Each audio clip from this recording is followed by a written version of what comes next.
그리고 약간 오히려 제가 더 많이 덤덤했었고 부모님들이 되게 많이 좋아하셨어요. 약간 집안의 경사 이런 느낌. 근데 또 이것도 막상 또 대학교 합격하고 나서 한 한두 달은 진짜 기분 좋거든요. 근데 또 막상 또 대학교 입학하면 또 다 사라져요. 근데 또 덤덤하게 또 학교 다니고. 그래서 주위 사람들의 반응은 매우 놀라. 축하 이렇게. 저는 일단 마음가짐 같은 경우에는 기복이 최소한으로 하고 꾸준하게 포기하지 않고 하는 마음가짐이 필요한 것 같거든요. 수험생활 하면서 당연히 힘든 순간이 많이 올 거란 말이에요. 그럼 위기가 왔었을 때 그래도 끝까지 자기를 믿고서는 공부를 계속 하려고 하는 그런 마음가짐이 필요한 것 같고, 생활 같은 경우에는 이런 꾸준한 공부를 하기 위해서 이제 학원에서 기상부터 시작해서 취침까지 다 관리를 해주잖아요. 여기 시스템에 잘 적응을 해서 따라가려고 하는 거, 그게 중요한 것 같습니다. 그리고 좀 수업, 그러니까 낮 동안 일과 시간에는 최대한 자지 않으려고 하는 게 필요한 것 같아요. 공부법은 지금 이제 수업도 정규반 해서 어느 정도 많이 익숙해지셨을 것 같은데, 선생님들의 수업을 많이 따라가려고 하고 모방하려고 하는 게 필요한 것 같거든요. 그러니까 어쨌든 저는 수업을 들을 때 그래도 선생님들이 나보다 공부를 잘하시니까 배울 게 많겠지 하고서는, 선생님들이 나랑 다른 게 있으면 뭐가 다르고 왜 선생님은 그렇게 생각을 하고 내가 저런 거를 따라해보려면 어떻게 해야 되는지 이 고민을 되게 많이 했었거든요, 수업을 들으면서. 그래서 수업을 들으실 때 그거를 한번 체크를 해보고 직접 따라해보려고 하는 공부를 하면은 좋을 것 같습니다. 그리고 일단 지금은 그런 식으로 해서 많이 배워가는 시기인 것 같고, 최상위권 같은 경우에는 진짜 100점을 목표로 하는 거니까 약점 보완이 많이 되어야 되잖아요. 그건 한 9월쯤 돼서 내가 부족한 게 뭔지 보고 뭐 상담하거나 하면서 한문한과 같은 프로그램도 있잖아요.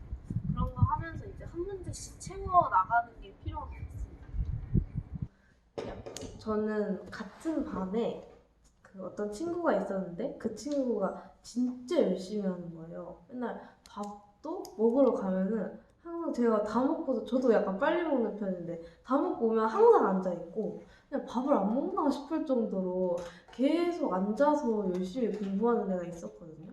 그래서 그걸 보고 저도 나도 저렇게 해야 되나? 라고 생각이 들면서 조급해지고 좀 신경 쓰이는 그랬던 게 있던 것 같아요. 그래서 근데 저는 그럴 때마다 의식적으로 이렇게 걔한테 신경을 안 쓰려고 했었어요. 그러니까 그냥 괜히 남 따라가려고 해서 그냥 헛디디는 것보다는 내 페이스 맞춰서 가는 게 더 중요하니까, 그래서 저는 의도적으로 남한테 그 시선을 일부러 걔한테 안 들려고 했던 것 같아요. 괜히 신경 쓰이지 않게. 저는 그럴 때마다 일기를 좀 썼었거든요. 그래서 그날 좀 힘들었던 것들이나 그런 것들을 일기에 좀 정리를 하면서 힘들 때마다 이렇게 다시 한번 되돌아봤었어요. 그러면서 내가 뭐 이런 생각도 했었구나 하면서 그냥 웃어 넘길 수 있는 것들이 몇 개 있거든요. 그래서 저는 일기도 쓰기도 했었고, 그리고 아니면은 너무 불안하다 싶을 때 담임쌤이나 담당 교과 선생님들을 많이 찾아갔었던 것 같아요. 이제 6평이 점점 다가오면서 약간 지금까지 그래도 공부해왔던 게 있으니까 조급한 마음도 들고 6평을 잘 봤으면 좋겠다 하는 마음 때문에 좀 불안한 게 컸었거든요. 그럴 때 저는 담임쌤을 찾아가서 불안하다 이렇게 말씀을 드리니까 담임쌤이 욕심을 그냥 버리라고 하시더라고요. 그냥 잘 볼 생각하지 말고 지금까지 봤던 문제들만 잘 풀게끔 그렇게 생각해라 라고 여러 조언도 많이 해주셔서 저는 그렇게 마음이 불안할 때마다 담임쌤을 많이 찾아갔던 것 같습니다.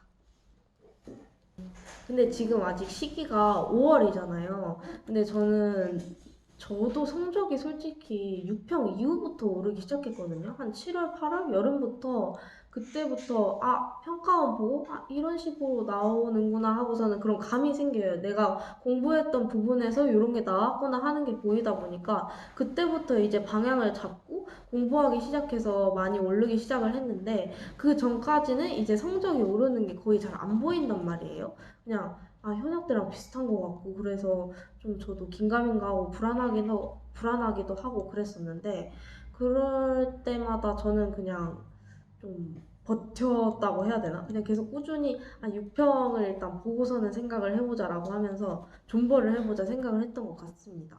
그리고 특히 국어나 수학은 가시적으로 눈에 보이는 게 많이 없는 것 같아요. 성적이 오르는 게. 그래서 국어랑 수학 공부는 수능 볼 때까지 끝까지 계속 꾸준히 하다 보면은 어느새 보니까 조금 올랐네? 하는 그런 과목인 것 같거든요.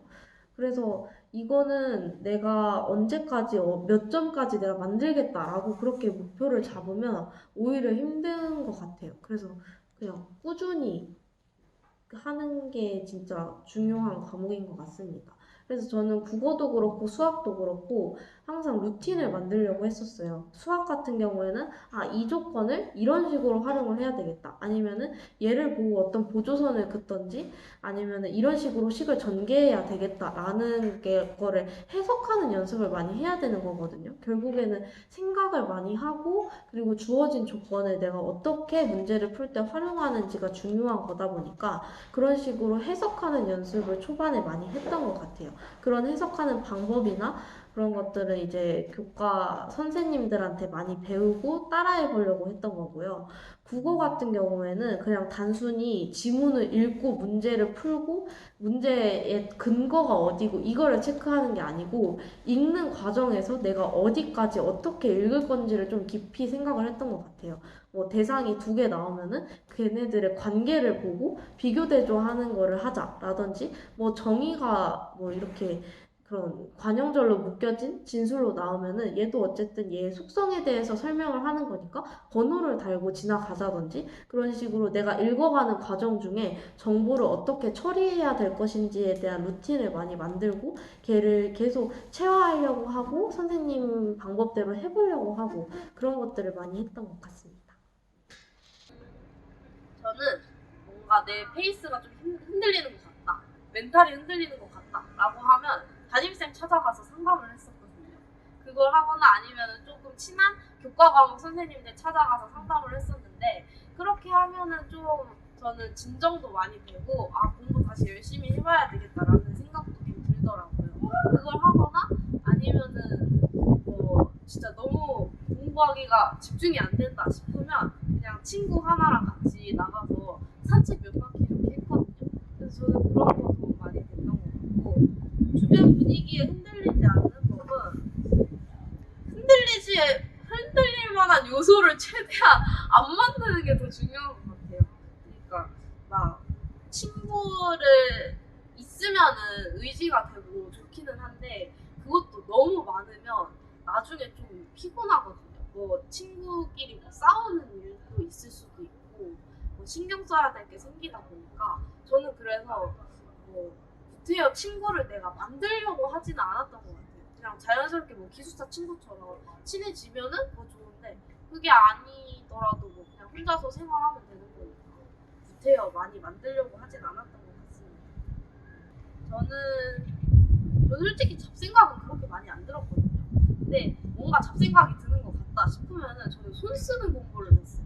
그러니까 이게 머리로만 생각하고 읽는 공부를 하면은 저는 잡생각이 들거나 그게 안 들면 자더라고요. 그래서 이렇게 졸릴 것 같은 그런 타이밍이 오거나 집중력이 조금 떨어진다 하면 손 쓰거나 아니면 시간 딱 재놓고 문제 푸는 거 그런 공부를 많이 했던 것 같습니다. 공부하기 싫을 때에는 그냥 참고 했어요. 참고 하고 그리고 그나마 과목들 중에서 내가 조금 그래도 수월하게 할 만한 것들을 하고 아니면은 좀 쉬운 거 있잖아요. 너무 머리 많이 안 써도 되는 거 그런 거 하거나 아니면은 수트 문학 작품 같은 거 그런 거 미뤄뒀던 거 정리하고 오답 노트 밀렸던 거 그러니까 저는 오답 노트도 뭐 부평 이후 때부터 쓰기 시작했었는데 뭐 어떤 수능 노트라든지 그런 거 밀렸던 거 오답 정리 한번 싹 공부할 때 머리를 그렇게 많이 안 써도 되는 그런 공부를 했던 것 같습니다.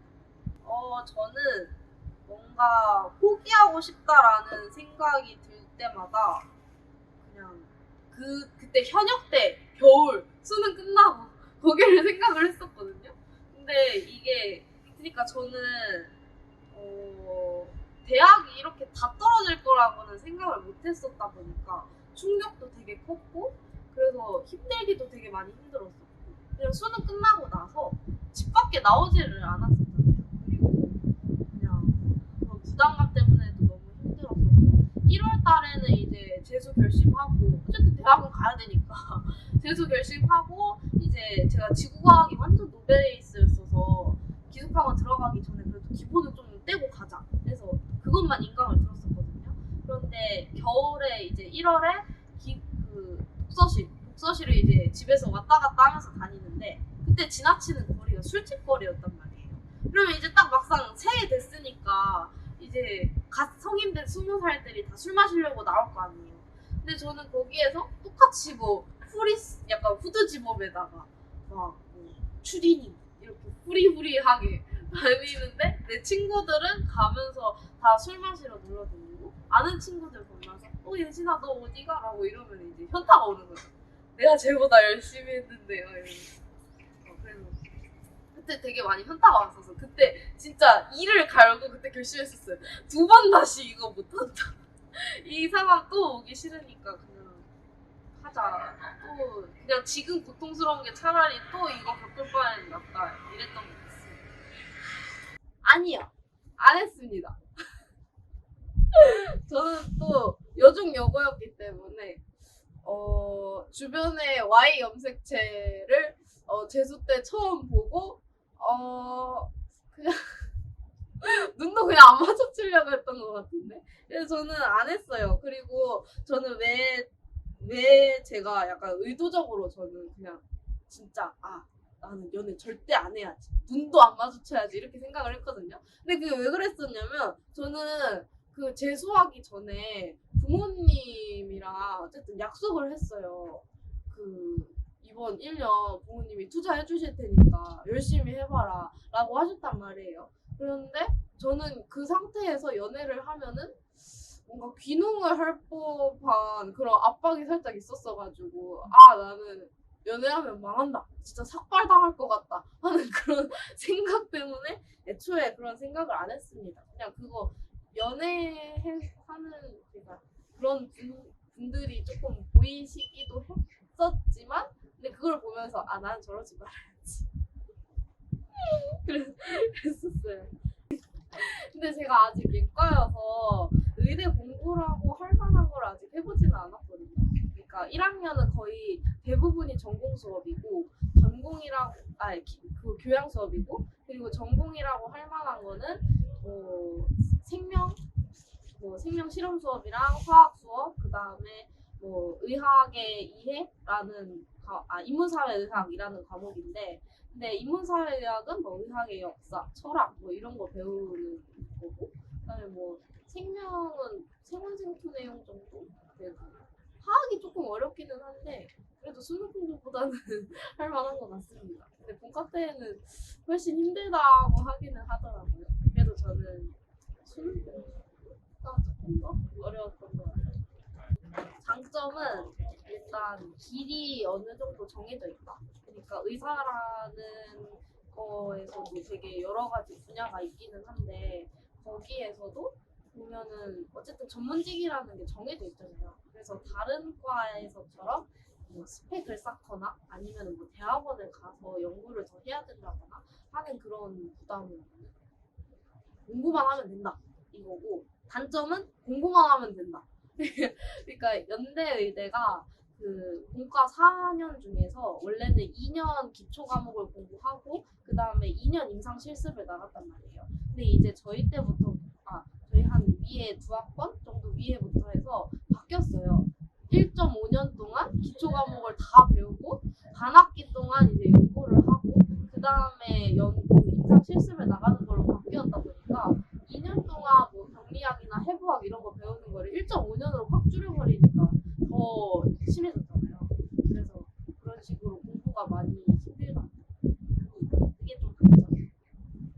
이런 경우도 있고, 근데 그 반대의 경우도 꽤 많아요. 의대에 가고 싶었는데 나랑 안 맞다고 생각하는 친구들도 꽤 많고.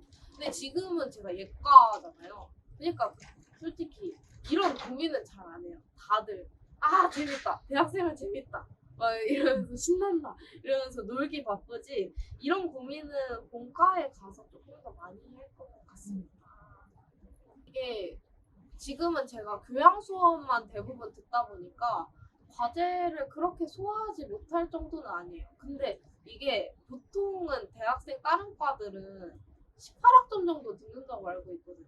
근데 저는 24.5학점을 들어요. 근데 이것도 다음 학기에 그 사회 참여라고 봉사하는 과목까지 들어야 되는데 그러면 25.5학점이거든요.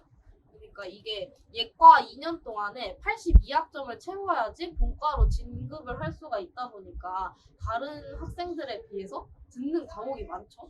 그래서 과제가 그래도 조금 있기는 하지만 그래도 뭐 수능 공부에 비하면은 그렇게 감당하지 못할 정도는 아닌 것 같아요.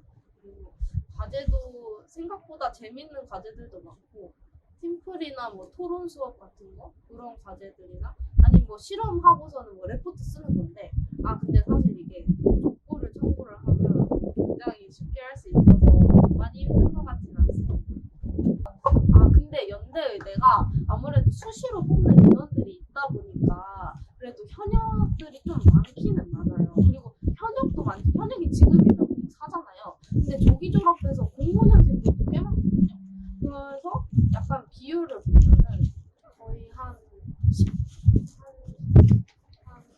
현역이랑 재수생 비율이 1대1 정도 되고, 그 다음에 한 전체에서 20% 정도? 20% 정도가 뭐 N수생이거나 아니면 05년생인데, 근데 생각보다 막 그렇게 많은 장수생들은 많이 못 봤던 것 같아요. 재수 3, 4%는 그래도 많이 봤고,